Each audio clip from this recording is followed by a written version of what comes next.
Coulomb's law आखिर होता क्या है? देखिए, दो चार्जेस के बीच की लड़ाई। अगर एक चार्ज यहाँ पर प्रेजेंट है और इसकी वैल्यू है Q1, ठीक है, और दूसरा चार्ज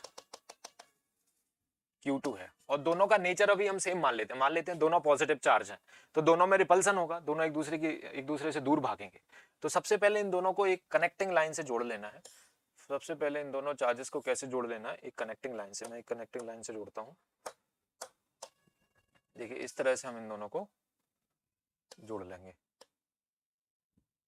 एक चार्ज ये हो गया और दूसरा चार्ज ये हो गया Q2।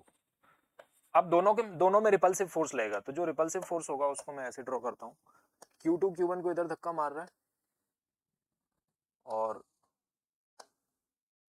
ये इसको इधर धक्का मारेगा, राइट। तो ये फोर्स F है, तो ये वाला फोर्स भी F होगा। एक्शन रिएक्शन पेयर है, both are action reaction pairs, ठीक है। इसने इसके ऊपर एक्शन किया तो इसने इसके ऊपर रिएक्शन किया। दोनों फोर्स का मैग्नीट्यूड सेम होगा और डायरेक्शन ऑपोजिट होगी, राइट। एक्शन और रिएक्शन दोनों का मतलब ऐसा नहीं हुआ कि ये चार्ज अलग है, ये चार्ज अलग है, तो इसके ऊपर अलग फोर्स लगेगा, इसके ऊपर अलग फोर्स लगेगा, नहीं। इसके ऊपर और इसके ऊपर बिल्कुल बराबर मैग्नीट्यूड का फोर्स होगा। और ये जो फोर्स है, it is directly proportional to Q1, it is directly proportional to Q2। मतलब Q1 Q2 जितने बड़े चार्ज होंगे ना, जितने हाई मैग्नीट्यूड के चार्ज होंगे, उतना ज्यादा फोर्स होगा, और जितना कम मैग्नीट्यूड का चार्ज होगा उतना कम चार्ज होगा। जैसे मान लो कोई चार्ज ही नहीं है, न्यूट्रल है, तो काहे का फोर्स, कोई फोर्स नहीं लगेगा, ठीक है। So directly proportional to Q1 and directly proportional to Q2। और R जो डिस्टेंस है, it is inversely proportional to R square की इनवर्सली प्रोपोर्शनल, राइट। तो हम इनको क्लब कर देंगे तो हमारे पास आएगा फोर्स इज इक्वल टू,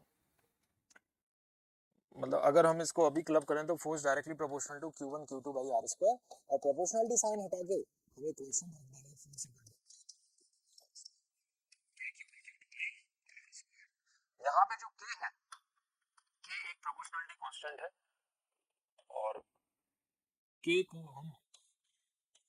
की वैल्यू होती है 9 into 10 raised to the power 9, और यूनिट निकाल सकते हो न्यूटन मीटर स्क्वायर पर coulomb square, newton metre square पर कूलम स्क्वायर, ठीक है। ये K का यूनिट आ गया।